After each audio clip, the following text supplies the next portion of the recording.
반갑습니다. 정배원 선생님입니다. 2026학년도 대수능 수학 영역 출제 경향 분석 및 총평 들어가도록 하겠습니다. 자, 요번 수능 치르느라고 여러분들 고생 많으셨고요. 요번에 이제 수능 끝나고 전반적인 분위기가 국어가 조금 어려웠다라는 반응들이 있고, 수학이 그렇게 어려웠다라는 반응이 엄청 어려웠다 이런 반응이 크지는 않은데, 그렇지만 뭔가 작년보다 좀 어렵지 않았나 하는 느낌, 이런 게 조금 있는 것 같아요. 실제 이제 난이도를 보시면요, 그 작년보다 조금 체감 난이도가 높아졌을 수 있습니다. 왜 그러냐면 작년보다 공통 과목에서 약간 난이도가 있는 문제들, 그런 게 조금 있었고요.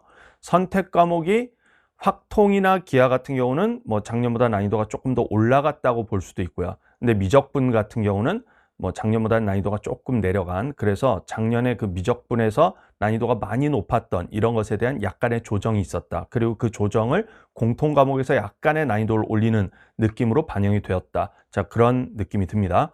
그래서 전체적인 컷은 작년보다 조금 내려갈 가능성, 자, 요것도 좀 있다고 보여지고요. 물론 이제 정확한 것은 나와봐야 알겠지만, 채점 결과가 나와봐야 알겠습니다. 일단은 난이도의 측면에서는 좀 그런 느낌이 있는데, 왜 이렇게 난이도가 출제되었는가? 제가 그 수능 직전쯤에 아마 현강에서 종강 멘트, 요거 제 유튜브에 올린 게 있는데, 거기서 제가 이런 얘기 한 바 있습니다. 뭐냐면, 제가 이제 올해 출제 경향이 작년 수능과 일단 한 60-70% 거의 비슷한 느낌으로 출제될 가능성이 있다고 보지만, 9평 이후에 제가 생각을 좀 바꿨다, 그런 표현을 제가 한 게 있어요. 그래서 9평 이후에 무슨 생각을 바꿨냐면, 9평 때 생각보다 좀 컷이 높게 나왔다. 누구의 생각? 평가원이나 입시기관 관계자들의 생각보다 9평 때 좀 컷이 높게 나와서 아마 평가원이 요거보다는 조금 더 힘을 줘야 되겠다, 이렇게 생각할 수 있는데, 제가 거기서 그런 말을 하고 있죠. 평가원 이분들 힘 조절이 잘 안 된다. 그래서 약간 이제 조금 어려운 걸 눌러줘서 약간 난이도를 높여야 되겠다 싶지만, 힘 조절이 안 돼서 조금 더 많이 눌러지는 그런 방식. 그래서 난이도가 생각보다 조금 많이 높아질 수 있는 그런 가능성이 있다라고 제가 지적한 바가 있는데, 아마 그런 어떤 메커니즘에 의해서 이번 수능이 출제되지 않았을까. 공통 과목이 너무 쉽게 또 이렇게 가는 건 약간 경계해야 되겠다 싶어서 난이도를 조금 올린다는 것이, 생각보다 조금 많이 올라간 문제들도 있더라, 그런 느낌의 상황인 것 같습니다.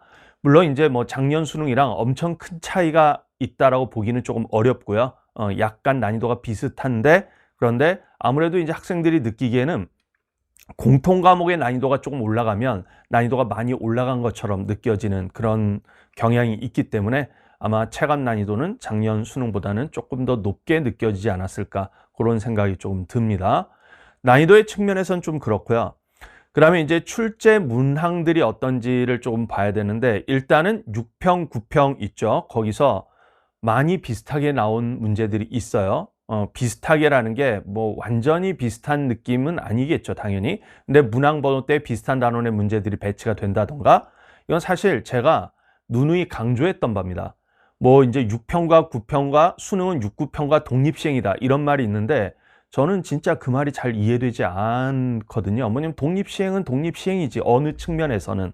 근데 그것이 그렇게 강조되는 게 잘 이해되지 않는다고 제가 종강 멘트 때도, 현강 종강 멘트 때도 그런 얘기를 했는데, 이게 되게 뭐라 그래야 되나, 하나만한 소리거나 한가한 말이거나, 뭔 소리냐면, 실제로 보면 한 10년 전쯤까지는 6평, 9평과 수능이 진짜 독립시행이었다고 말할 수가 있어요. 근데 좀 가깝게 보면 2019학년도 또는 2017학년도부터라고 말할 수도 있는데, 어쨌든 그 무렵부터는 6평, 9평과 연계돼서 많이 나온단 말이에요. 그래서 그동안 나온 출제 경향을 보면 지금 올해 들어서 갑자기 연계가 많이 됐다는 게 아닙니다. 그게 아니고, 제가 매년 얘기하지만 6평, 9평과 연계된 문항들이 꽤 있어요. 꽤 있고, 아마 제 원솔멀텍 파이널 강의를 좀 들으신 분들은 알겠지만, 제가 그때 25학년도 수능 어떤 문제, 24학년도 수능 어떤 문제, 자, 이런 거에 대해서 설명할 때 그 해 6평 뭐가 변형돼서 나온 것이다, 이런 얘기들을 제가 많이 해드렸고, 현강 종강 멘트 때도 제가 이걸 언급하면서 마지막에 남은 기간 동안 6, 9평, 그 다음에 2028학년도 수능 예시문항, 제가 원솔멀텍 파이널에다 일부러 그걸 넣었죠. 왜냐면 평가원은 분명히 그 2028학년도 수능 예시문항의 어떤 문제의식, 이거를 갖고 출제할 가능성이 있다. 자, 이렇게 해서 그것들을 수능 보기 전에 꼭 다시 한번 보고, 그냥 문제가 똑같이 나온다라고 생각하지 말고 거기서 일부 요소들이 딱 복사돼서 나오고 나머지 요소들이 새로운 게 결합돼서 하나의 문제가 완성되는 방식으로 출제가 될 것이다. 그러니까 그걸 꼭 보되 그냥 보지 말고 몇몇 요소들, 이 문제에서 6평 22번에서 어떤 요소들이 쓰였다. 9평 22번에서 어떤 요소들이 쓰였다. 이런 것들, 그 출제 요소들을 체크하고 들어가는 게 되게 중요하다. 이런 얘기를 했었어요. 그리고 제가 항상 이제 강조하는 거, 기출에 대한 공부 강조할 때, 제가 이제 예전에 병훈 선생님이랑 같이 인강을 하던 시절에 패스파인더, 이거 강의할 때부터 지금 원소월멀텍 강의할 때까지 계속 강조하는 게 확장 가능성. 평가원은 기출은 그냥 반복되지 않는다. 항상 진화하기 때문에 어떤 기존의 6, 9평에 출제됐던 요소와 새로운 요소가 결합돼서 진화 발전된 형태로 출제가 된다. 제가 이걸 항상 강조한단 말이죠. 그러니까 6, 9평과 완전히 독립시행이 아니에요.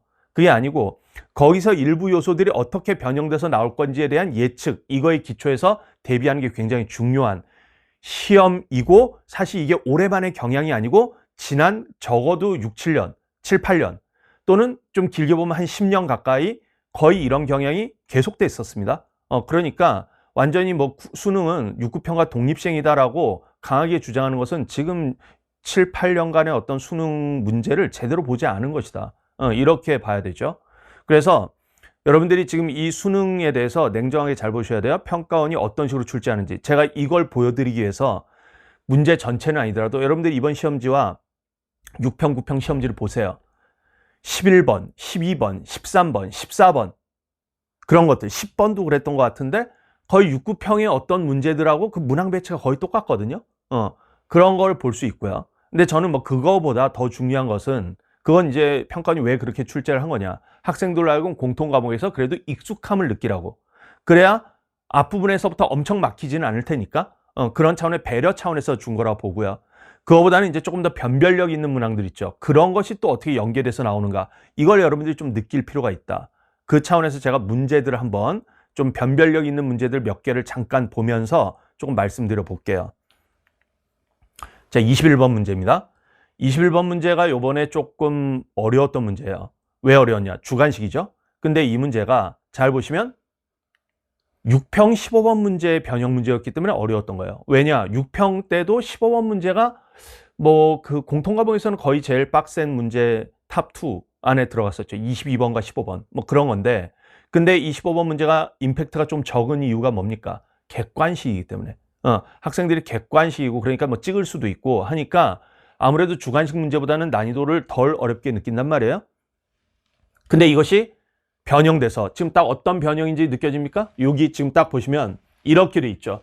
fx하고 마이너스 fx, 거기다 물론 k가 덧셈돼 있는 건데 구간이 저렇게 나뉘어져 있는 함수에 대해서 이런 값이 존재하고 그 값이 0 이하다. 뭔가 음수 또는 0 이런 것에 대한 내용들이 있죠. 모양새가 일단 상당히 닮아 있습니다. 여기도 x는 t를 기준으로 마이너스 fx, fx 이렇게 구간별로 나뉘어진 함수인데 이런 극한값이 존재하냐. 여기도 이제 우극한이잖아요. 자, 여기도 이제 우극한이었어요. 여기도 이제 보시면 이런데 우극한, 이거의 값이 존재하고 모든 실수에 의해서 존재. 자, 이런 표현이 있고, 자, 여기도 이제 마찬가지로 모든 실수에 의해서 존재. 이런 표현이 있죠. 자, 그래서 상당히 비슷한 걸 물어보고 있는데, 그러니까 기본적으로 난이도가 구간별로 나눠놓고 저렇게 물어보니까 난이도가 높죠. 왜냐면 케이스 분류를 좀 해줘야 되니까. 그런데 또 이 문제가 사실 요 다음 문제들 있죠. 6평 21번, 9평 13번, 9평 그 수능 예시문항, 28학년도 수능 예시문항 18번. 뭐 그런 문제들 있죠. 이런 문제하고 또 다 관련이 있어요. 뭐냐면 인수정리 같은 거 있죠. 인수정리를 이용하는 문제들이 좀 있단 말이에요. 특히 이 문제 9평, 6평 21번하고 그다음에 수능 예시문항 18번. 자, 요 두 문제가 인수정리를 좀 이용하는 문제인데 요번에 수능 문제 요걸 이제 보시면 요때만 해도 좀 인수정리를 이용하는 6평 15번 문제는 인수정리를 이용하는 것보다는 그냥 미분계수나 접선의 기울기 약간 그런 느낌으로 보는 성격이 강하다면, 요게 21번 문제는 인수정리를 좀 사용한 뒤에 또 케이스 분류를 좀 해줘야 되는 문제로서 그런 지금까지 6평, 9평 때 출제됐던 문제들 몇 개를 결합시킨 스타일의 문제다. 자, 이렇게 볼 수 있어요. 그래서 평가원이 6평, 9평 시험지를 갖다 놓고 그것을 적당히 믹스해서 새로운 문제를 창조시키는 이런 방식으로 출제한다는 것을 알 수 있습니다. 자, 그 다음에 이제 또 보겠습니다. 자, 요거 이제 보시면 이번에 수능 22번 문제죠. 이 문제를 보시면 뭐하고 관련된 문제냐. 여기에 이제 로그 함수하고 지수 함수 이런 게 나와 있고 y는 x에 대해서 대칭 이동을 하는 내용이 있는데요. 자, 요 대칭 이동의 경우는 요번에 9평 22번 요거하고 관련돼 있어요. 여기 y는 x에 대해서 대칭 이동한 점을 q라 할 때 뭐 이런 거에 관련 있죠. 와, 저것도 관련 있다고 봐야 되냐? 저거 뭐 그냥 별거 없잖아. 이렇게 생각을 할 수도 있어요. 근데 제가 학생들한테 마지막쯤에 그 아마 종강 무렵쯤에 그런 얘기를 했는데 이런 거, 와, 변형이 뭐 이게 변형이라고 말할 수 있느냐? 이렇게 너무 그것에 대해서 까다롭게 생각하지 마라. 까다롭게 생각한다는 것은 무슨 얘기죠? 똑같이 나오지 않은 변형이 아니라고 생각하는 거야. 그거는 실제 현실에서 가능한 상황이 아니에요. 실제 현실에서 평가원이 왜 똑같이 냅니까? 똑같이 내지 않습니다. 그러니까 뭐냐면 여러분들이 수능 때 이것을 더 내가 좀 능동적으로 체감을 할 수 있으려면 일부 요소라도 비슷하게 나오면 비슷하게 나왔구나 이렇게 생각을 해줘야 수능 때 어떤 발상을 떠올리기가 더 좋다. 제가 이런 얘기를 현강에서 마지막쯤에 종강 무렵에 강조를 좀 했었어요. 그러니까 여러분들이 볼 때 그냥 뭐 y는 x에 대해서 대칭이동 이건 뭐 원래 나 아는 건데 뭐 당연히 알죠. 여러분들 수능 문제 집에 가서 풀면 다 풀 수 있는 문제들 상위권 학생들은 뭐 다 풀 수 있어. 나 다 아는 내용이야. 그렇죠. 그렇지만 수능 현장에서 그것을 푸냐 못 푸냐는 다른 문제란 말이에요. 그것은 바로 즉각적으로 떠올릴 수 있는가, 거기에 관심이 얼마나 강하게 있는가, 이거하고 관련돼 있기 때문에 굉장히 그 어떤 오리엔테이션이 되게 중요한 거예요. 그 내 생각의 방향성 이런 게 되게 중요한 건데 여러분들이 이런 거에 대해서 네거티브한 방향, 저거 뭐 똑같은 거 아닌 것 같아. 그런 네거티브한 방향이 아니라 조금이라도 뭔가 비슷한 요소들이 있으면 포지티브한 방향으로 저게 어떤 점에서 비슷한 점이 있구나. 이것을 내가 흡수해야지. 이런 자세로 공부하셔야 수능 때 더 체감이 잘 된다. 이런 걸 제가 강조했단 말이죠. 그런 측면에서 보면 요거 분명히 평가원 사람들은 이것을 염두에 두고 낸 것입니다. 자, 그 다음에 여기 보시면 이제 그 뭔가 로그 함수, 지수 함수 이렇게 나와 있는데 나중에 중점의 좌표. 이게 또 이거하고도 약간 관련이 있어요. 여기는 물론 다 지수 함수만 나와 있고 뭐냐면 6평 22번 지수 함수만 나와 있긴 해요. 그런데 이거하고 약간 관련이 있다고도 또 말할 수도 있어요. 왜 이제 그렇게 생각할 수 있냐면 물론 이제 완전히 새로운 요소긴 하지만 요거 그 다음에 28학년도 수능 예시문항 30번 있죠? 제가 굉장히 현강 수강생들한테 강조했고 인강 수강생들 원소홀 멀티 파이널에서도 엄청 제가 강조했습니다. 이 문제. 분명히 평가원은 이 한 문제를 가지고 이게 6평, 9평 문제보다 먼저 나온 문제란 말이에요. 한두 달 정도? 6평보다 한 달인가? 한 달여 정도 먼저 나온 문제입니다. 이 문제를 쪼개가지고 6평, 9평에 낸 것 같다. 왜냐면 이 문제가 평행이동과 대칭이동이 다 섞여 있는 문제거든요. 바로 6평 22번. 이 문제가 평행이동을 통한 합동에 관한 문제고 9평 22번이 대칭이동에 관한 문제다라고 제가 원소홀 멀티 파이널에서 강조해서 설명을 했습니다. 그래서 이 한 문제가 쪼개져서 6, 9평에 나왔다. 그러면 그것이 다시 믹스돼서 나올 가능성이 있다. 그래서 이 세 문제를 굉장히 주의 있게 봐라 라고 강조했었고요. 요것은 이제 수능 사전 대비 문항으로서 사실 적중 문항이죠. 토탈 리콜 2주차 현장에서 진행됐던 2주차 10번 문제였습니다. 그리고 제가 재종반 종강 수업 때 수능 전주에 수업했을 때 바로 이것을 강조했어요. 제가 재종반을 올해 이제 다시 몇 년 만에 복귀해서 했었는데 솔직히 제 스케줄이 너무 빡센 거 아시는 분들은 아시겠지만 잠을 거의 못 자면서 제가 수업을 진행을 했습니다. 그래서 재종반 마지막 교재 어떻게 만들었냐? 잠 1시간인가 자고 새벽에 3시 반인가 막 이렇게까지 요거 교재 편집하고 사실 그냥 대충 문제 때려놔도 되죠. 그렇지만 재종반 마지막 수업, 마지막 2주 정도의 수업은 정말 적중 가능성 이런 것을 좀 생각하고 심혈을 기울여서 문제를 배치했단 말이에요.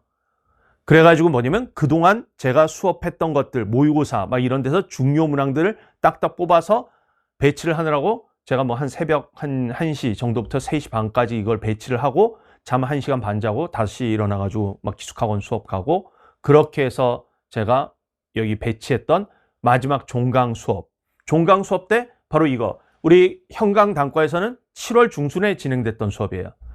근데 이제 재종반에서는 마지막에 우리 현장 단과에서는 강대 K 수업 이걸 계속 진행하기 때문에 뭐 이걸 마지막에 정리해 드릴 수는 없었고 재종반 수업 때는 그냥 마지막에 프린트로 딱 해서 10문제 딱 해서 9평에 연계된 문제들 그걸 제가 집중적으로 배치를 했었습니다. 그 중에 하나가 이거였어요. 이게 바로 이번 수능 22번 적중 문항이거든요. 근데 이거 우리 정병훈 선생님이 6평 직후에 6평 22번 변형해서 만든 문제입니다. 딱 보시면 6평 22번 변형이라는 느낌이 들지 않아요? 여기 4의 x승 더하기 k제곱, k 곱하기 2분의 1의 x승, 둘 다 지수함수죠. 자, 6평 22번 문제를 잠깐 보겠습니다. 여기 지수함수죠. 상당히 비슷하게 생겼어요. 근데 핵심 요소가 바뀌는데 항상 기출은 변화, 발전, 진화하기 때문에 핵심 요소가 바뀝니다. 그래서 우리 병훈 선생님은 이게 평행이동을 통한 합동, 뭐 이런 게 이제 출제가 됐고, 그 다음에 뭐 이제 예전에 회전이동도 출제가 됐고, 그렇기 때문에 이제 나올 수 있는 것은 확대 축소에 관한 그런 내용이 나올 가능성이 있다. 미래를 내다보고 출제한 거죠. 그래서 여기 잘 보시면 하나는 밑이 2분의 1인데 하나는 4. 뭔가 2승, 제곱이 되는 거하고 관련돼 있잖아요. 그렇기 때문에 그 다음에 여기 밑이 또 2인 로그 함수. 그래서 저게 제곱이 되는 상황과 관계있기 때문에 이게 2분의 1배 또는 2배 확대 축소하고 관련된 문제로 출제한 문제예요. 그리고 여기가 딱 2배 이렇게 돼 있는 확대 축소와 관련돼서 출제했던 문제인데 딱 이번에 수능 22번에 정확하게 여기 밑이 16, 여기 4의 제곱이 16 아니겠습니까? 이거 확대 축소하고 완전히 직결된 문제거든요. 그래서 지금 제 인스타 DM으로 재종반 그 당일날 마지막 수업 들었던 친구들이 지금 DM 계속 보내고 있습니다. 그 마지막 수업 때 해주셨던 문제 때문에 저 이거 3분 만에 풀었고 수학 다 맞았다. 그런 DM들 지금 오고 그러고 있어요. 그러니까 뭐냐면 이건 뭐 강사들에게도 해당되는 문제고 학생들에게도 해당되는 문제인데 굉장히 그 능동적인 학습을 하는 게 되게 중요합니다. 강사들도 뭐 마찬가지죠. 이렇게 대비하는 게 되게 중요하겠다. 뭐 이런 거고 학생들도 그냥 뭐 6평, 9평 그냥 한번 받고 그냥 풀어보니까 뭐 나 다 아는 것 같아. 그렇게만 공부해서는 안 된다라는 걸 보여주는 것이죠. 6평, 9평이 분명히 6, 9평과 그냥 완전 독립적으로 나온다. 이것도 되게 한가하고 나이브한 생각이고 6, 9평과 연계돼서 나오는데 그냥 또 나오지 않는다. 변화 발전돼서 나온다는 거. 이것을 염두에 두고 굉장히 자기의식적으로 조금 더 학습의 어떤 내용들을 확장해가는 그런 그 방식의 학습이 있죠. 뭐냐면 6, 9평이 여기까지 나왔으니까 난 여기까지만 공부할래. 이게 아니라 그 다음 단계로 발전된 가능성을 염두에 두고 그 다음에 조금 더 심화된 내용까지 공부하는 이런 자세가 되게 중요하다는 것을 보여주는 바로 사례라고 볼 수 있어요. 그래서 이렇게 딱 적중을 할 수 있었다. 이런 거죠. 이 한 문제만 적중했던 게 아니에요. 사실 요 문제, 요거 스피드러너 현강 25에 바로 22번에 있었던 문제입니다. 요거는 바로 28학년도 수능 예시문항 30번 문제 있죠? 그거랑 되게 비주얼이 비슷해요. 잘 보시면 요 문제 있죠. 제가 저거 그 현강에서 해설할 때 노골적으로 이거 변형이다. 이거 변형 노골적이다. 이렇게 얘기했어요. 다만 여기서도 변화 발전된 요소가 있다. 여기는 밑이 3, 3 이렇게 돼 있지 않습니까? 그 다음에 여기가 6분의 1, 여기 6 뭐 이렇게 돼 있으니까 뭔가 역함수 관계하고 관련이 있겠구나. y는 x에 대한 대칭이동 이거하고 관련이 있겠구나. 이렇게 딱 다루고 있는데 근데 지금 이 문제를 보시면 여기 보시면 a 제곱 여기는 a 이렇게 돼 있지 않습니까? 그러니까 뭐가 또 제곱이 돼 있잖아요. 그러니까 y는 x에 대한 대칭 이동과 그 다음에 거기에 대해서 다시 확대 축소가 결합된 이거로서 완전히 이번 수능 22번이랑 똑같죠. 수능 22번 문제가 정확하게 y는 x에 대해서 대칭 이동한 후 바로 2배 확대 축소하는 그 내용이란 말이에요. 똑같이 풀고 있어요. 똑같이. 자, 그러기 때문에 이런 거 다 뭐냐. 저희 병훈 선생님뿐만이 아니라 연구진들, 우리 출제진들 다 이런 저희 그 뭐 제자들이 이제 좀 많이 있고 하다 보니까 기출이 변화 발전된다라는 저희의 계속된 몇 년간의 계속된 주장 이거를 출제진들도 많이 알고 있고 그걸 염두에 두고 있기 때문에 이런 방식의 출제를 할 수 있었던 것입니다. 그래서 이게 스피드러너 현강에서 진행됐고 또 이거 재종반 종강 수업 때 또 이거 했어요. 수능 전주 수요일 목요일 이때 수업 진행했던 내용입니다. 자, 그러니까 체감이 확실히 될 수밖에 없겠죠. 이게 왜 이럴 수 있었냐면 평가원이 어떻게 문제를 출제하는지 저 같은 경우는 그걸 읽고 있기 때문에 그래서 계속해서 솔직히 22학년도 수능 때 지금 우리 인강에서 엔제에 대한 바람이 굉장히 22학년도 수능 이후에 엔제 대유행의 시대다. 제가 그렇게 얘기를 했잖아요. 그래서 학생들이 엔제를 많이 푼단 말이에요. 뭐 엔제는 당연히 많이 풀어야죠. 많이 풀어야 되는데 근데 그것에 이제 좀 안 좋은 효과는 기출에 대해서 되게 무시하더라고요. 그리고 기출과 연계가 안 됐다. 22학년도 보니까 뭐 연계가 안 됐어. 사실 저는 그때도 되게 이해가 안 된 게 기출가 되게 연계 많이 됐는데 저는 그런 생각이었거든요. 근데 학생들은 체감을 못 하겠다 이거죠. 그래서 뭐 엔젤 많이 풀겠다. 뭐 어쨌든 공부를 안 하는 것보다 많이 푸는 게 좋죠. 그렇지만 실제 평가원의 출제 흐름에 대해서 부정확한 이해에 기초한 그런 전망이었던 것이죠. 사실은. 그러니까 출제가 이런 방식으로 되고 있다는 걸 여러분들이 아셔야 됩니다. 물론 평가원이 언젠가 출제 경향을 또 바꿀 가능성도 있죠. 그렇지만 제 기억으로 정확하게 2019학년도부터는 지금까지 계속 이런 출제 경향이 지속되고 있습니다. 일부 요소들이 계속 따서 이렇게 6, 9평에서 출제되는 이런 양상이 있죠. 특히나 여러분들이 이걸 아셔야 돼요. 제가 계속 그 2년 전인가 3년 전에 그 정부에서 킬러 배제 정책 발표했을 때 있죠. 그때 제가 그거에 대해서 분석했던 글을 제 인간공지사항에 올린 바가 있습니다. 그거 아직도 올려져 있는 것 같기도 한데 어쨌든 그 문서에서도 제가 분석을 했고 그 이후에도 제가 많은 데서 이런 말을 많이 하는데 평가원은 일단 지금 올해 들어서 제가 많이 얘기했던 바는 킬러 배제 정책에 대해서 그것이 여전히 유효한데 이게 난이도의 측면에서는 조금 어떨지는 모르겠다. 조금 난이도의 측면에서는 변화 가능성이 있다. 왜 그러냐면 난이도라는 것은 상당히 평가원이 어떤 뭐라 그래야 되나 그 직전 상황에 대한 반대 편향의 대응들이 많아서 제가 이제 종종 얘기하잖아요. 뭐냐면 물수능이 딱 나왔다. 예를 들어 1컵 100 뭐 이런 게 나왔다. 그러면 그 다음에 갑자기 평가원은 그거로부터 비판을 많이 받으니까 반대 방향으로 튀어서 불수능으로 도래한다든가 9평 때 뭐 국어가 엄청 물 이렇게 나오면 수능 때 갑자기 핵불 이렇게 나온다든가 이런 식의 평가원이 난이도의 측면에서는 사실 갈지자그름을 많이 한단 말이에요. 그래서 그거는 왔다 갔다 막 할 수 있다.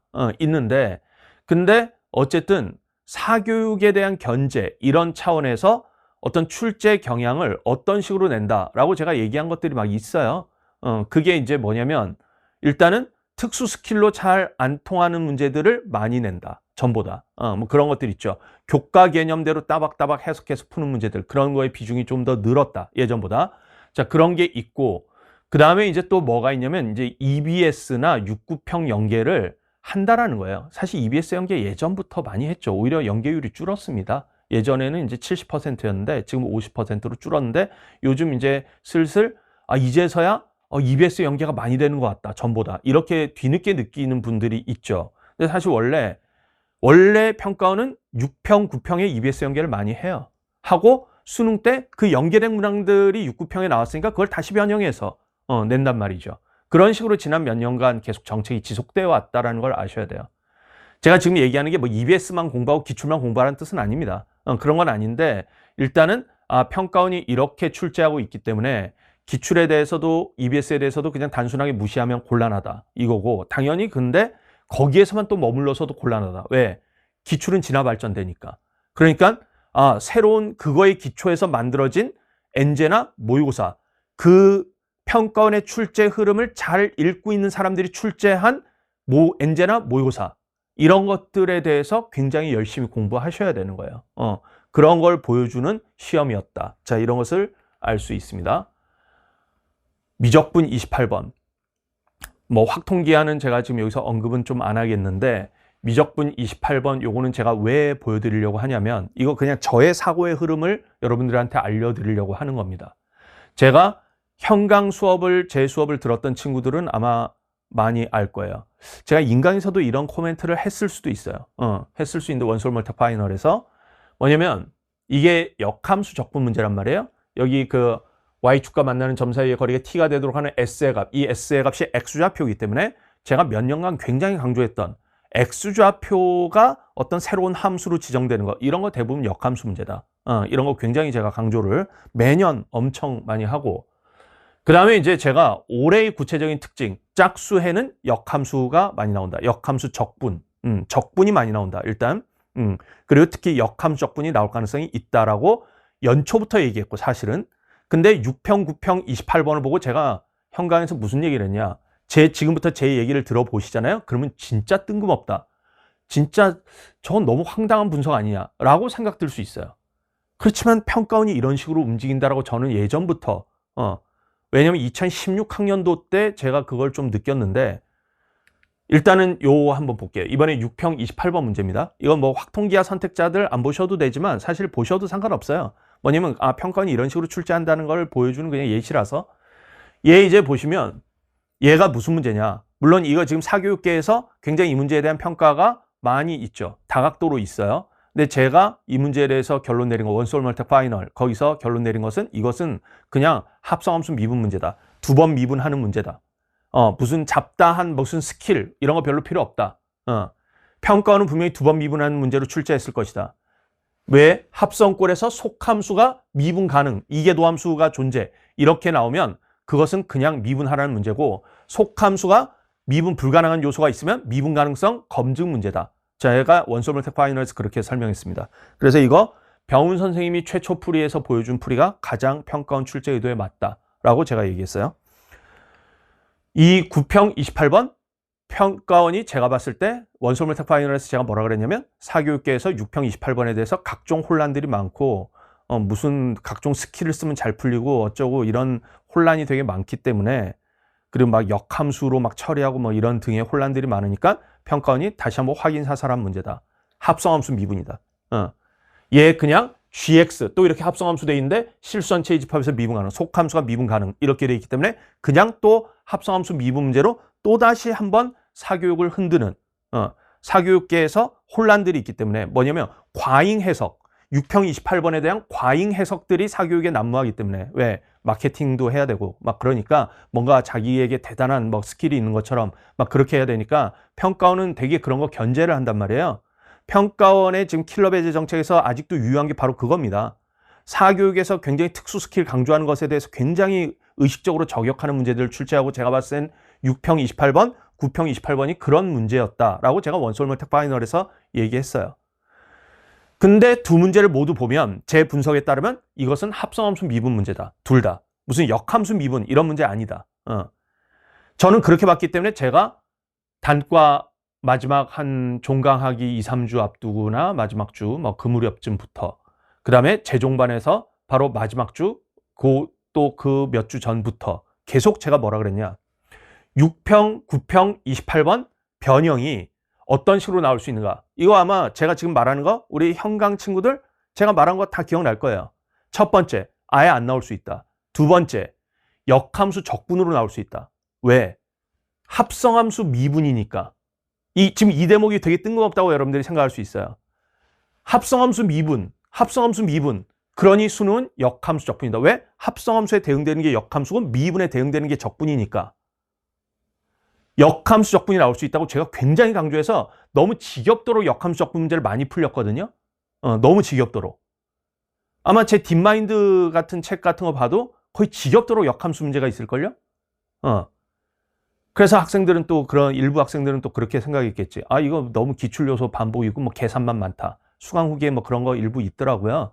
아마도 제가 그 역함수 적분이나 역함수 미분이나 굉장히 많이 강조하고 음함수 미분 뭐 이런 거 굉장히 강조한 것 때문에 아마 그런 걸 텐데 역함수 적분에 대해서 제가 올해 초부터 강조했지만 구체적으로 6, 9평 이걸 딱 보고 역함수 적분 이 굉장히 강조했단 말이에요. 일단 짝수의 적분이 또 많이 나오기도 하고 구체적으로 이것을 변형하면 합성함수 미분을 대꾸 반대되는 거 역함수 적분이 나올 수 있다 라고 강조했고요. 그 다음에 제가 또 세 번째 뭘 강조했냐 물론 역함수의 미분 가능성 요거 나올 가능성도 있고 평가원이 조금 미쳤다 치고 나올 수 있다. 반대로 튀어서 그 다음에 제가 또 강조했던 게 뭐냐면 이 두 문제가 모두 이계도함수 문제다. 그런데 이 두 문제에 대해서 어떤 다른 선생님들이야 뭐 이랬을 수도 있어요. 이계도함수를 그래프로 해서 막 변곡점 문제다.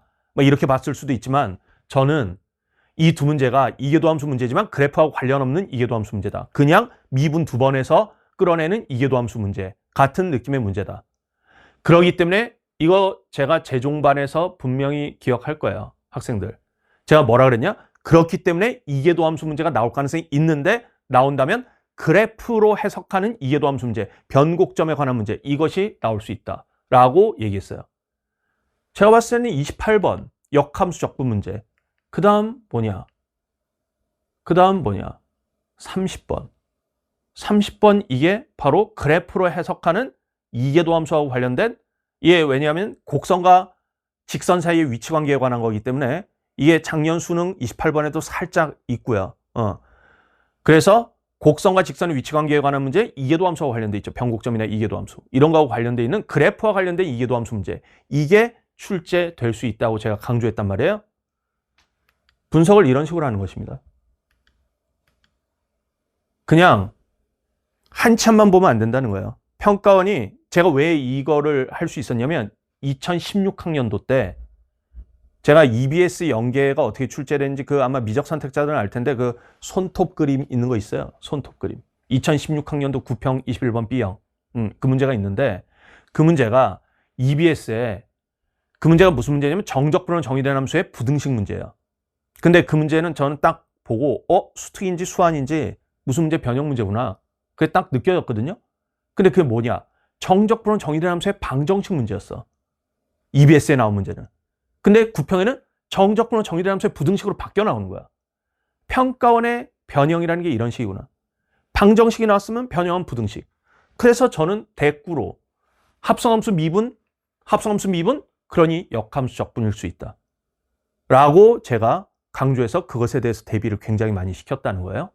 일단은 뭐 제가 대비시킨 거에 대한 자랑도 물론 있지만 평가원이 이런 식으로 기출을 변형 발전시켜서 출제하는구나에 대해서 여러분들에게 전달하려고 되게 뜬금없는 주장이잖아요. 황당하고 사실 뭐 제가 무슨 평가원 관계자랑 아는 것도 아니기 때문에 대화를 나눠본 바가 없습니다. 그렇지만 저의 촉이에요, 촉.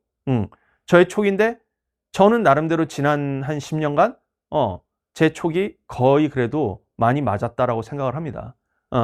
그렇기 때문에 물론 뭐 모든 예측이 맞았다고 볼 수는 없는데 근데 어쨌든 이 평가원이 이런 식으로 출제하는 그 경향이 있다라는 것에 대한 그 느낌을 딱 읽는 거 이거에서 제 촉이 굉장히 그래도 뛰어나다고 생각되기 때문에 지금 이런 말씀을 드릴 수 있는 거예요. 그래서 사실 이 문제도 이건 솔직히 9평을 적중한 문제예요. 이게 9평 이후에 수능을 대비하기 위해서 만든 문제가 아니에요. 이거 잘 보시면 9평이랑 너무 비슷하지 않나요? 9평 28번? 이 문제? 여기 지금 보시면 막 점근선 2분의 3파이 여기 2분의 5파이 점근선 똑같고 탄젠트의 역함수 이용하는 거고 탄젠트의 역함수 이용하는 거고 똑같습니다. 다만 이 문제는 무슨 문제냐? 역함수 적분 문제였어요. 오히려 9평 전에 적중했던 스피드러너 현강 7회 28번 이게 7회면 이제 언제냐면 8월 초에 나왔던 시험지인가? 그렇습니다. 7월 마지막 주인가 8월 첫째 주인가 나왔던 시험지인데 9평에 상당히 유사한 게 나와서 이 문제 때문에 9평 28번을 맞췄다는 친구들이 있었어요. 이게 떠올랐다. 그런 친구들이 있었죠. 그런 다음에 이제 9평 이후에 출시한 인강 파이널 시즌 1 4회 28번에 이 문제를 넣었습니다. 왜 넣었냐? 9평 28번이 변형돼서 역함수 적분이 나올 수가 있기 때문에 이 문제는 역함수 적분으로 만든 문제거든요. 그게 나올 수 있기 때문에 굉장히 유력 후보 중에 하나이기 때문에 이걸 넣은 거예요. 사실 이거 제가 고민도 했어요. 뭐냐? 9평 날 솔직히 적중 자랑할 수도 있잖아요. 제가 이거 인간 게시판에 와 적중했습니다 자랑하고 그리고 그냥 내 마케팅에 써먹을 수도 있잖아요. 저 그 고민했거든요 사실. 근데 그렇게 하지 않았습니다. 왜? 이걸 그냥 숨기고 모의고사에 넣어서 학생들이 수능 때 혹시라도 이게 나올 수도 있으니까 이 주제로 수능 때 대비시키는 게 더 낫겠다 싶어서 9평 때 이거를 대놓고 문제 딱 보여주면서 자랑하지 않았어요. 그리고 오히려 파이널 모의고사에 넣었죠. 넣어서 뭐 이거랑 똑같이 나오지는 않았습니다만 기본적으로 역함수 적분 문제가 나왔다는 건 그거 자체의 전망은 맞았던 것이죠. 그래서 이런 방식의 여러분들이 이게 사실 이제 학생이 이런 방식의 학습을 하는 게 쉽지는 않겠죠. 그러면 이런 방식의 전망을 내놓고 대비를 시키는 강의 이거를 적극적으로 수용하고 자기 거로 만들고 그런 자세가 되게 중요한 거예요. 지금까지 여기까지면 나왔으니까 난 여기까지만 공부할래. 저 선생 너무 과한 걸 알려주는 것 같아. 그러지 마시라는 거예요. 그래서 뭐 저한테도 이제 계속 그런 식의 너무 과한 거 알려준다. 너무 선 넘었다. 막 등등의 막 그런 얘기들. 이런 것들 때문에 이제 이렇게 좀 거리두기를 하시는 학생들이 있지 않습니까?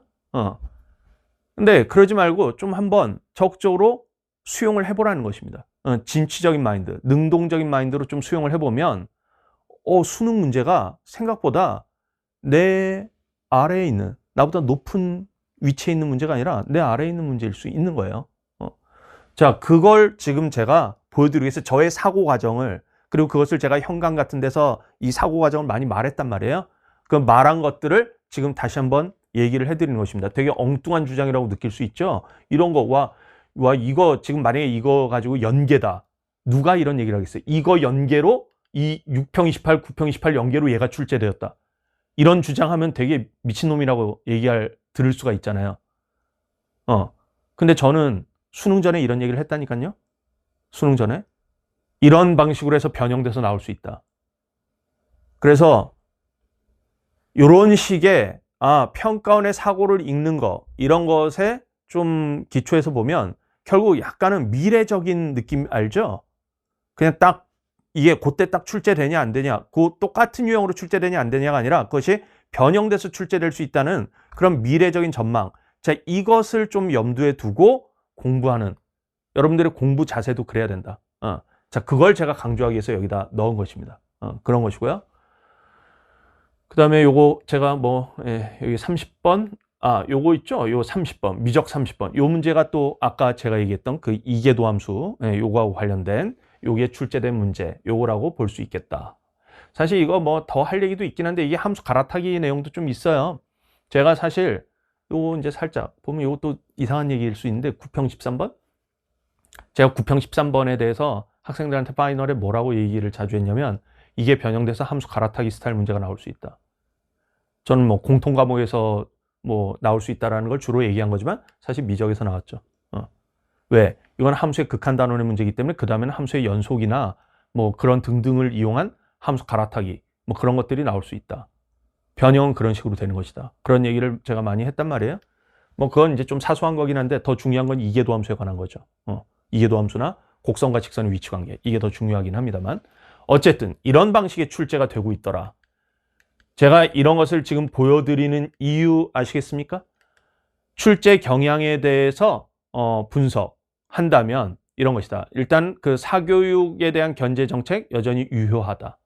유효하고, 그래서 평가원은 그냥 단순 스킬 암기 이거로 공부한 학생들, 그냥 어떤 전체적인 이해에 기초해서 공부하지 않고 딱딱 떠먹여준 그런 것을 암기식으로 공부한 학생들, 그런 학생들이 수능 잘 못 보게끔 딱 국어적, 수학적 이해에 기초한 기본기가 탄탄하고 그거에 대한 이해에 기초한 학생들이 잘 보게끔.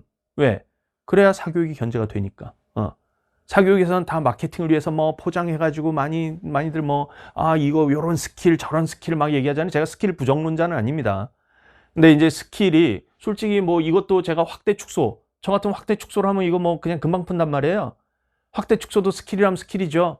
개념이라면 개념이고, 개념과 스킬을 꼭 구별해야 되나 싶은데 어쨌든 그런 건데, 자, 그렇게 봤을 때 이런 필요한 것들이 있고 필요한 스킬들, 문제풀이를 더 빠르게 할 수 있고, 그리고 그것이 어떤 교과 개념에 기초한 이해에 기초해서 딱 우리가 정리될 수 있는 그런 것들.